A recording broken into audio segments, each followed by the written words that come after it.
Hey guys, we are excited to announce the launch of the Thinkware CPL filter. A circular polarizer filter will suppress reflections from the windshield and the dashboard of your vehicle. It will even help reduce glare. This will improve your dash cam's overall video quality.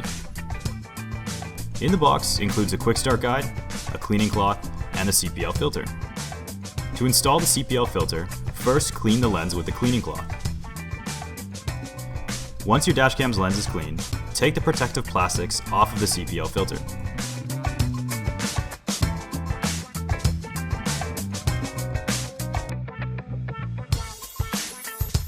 Line the guide points vertically with the camera lens.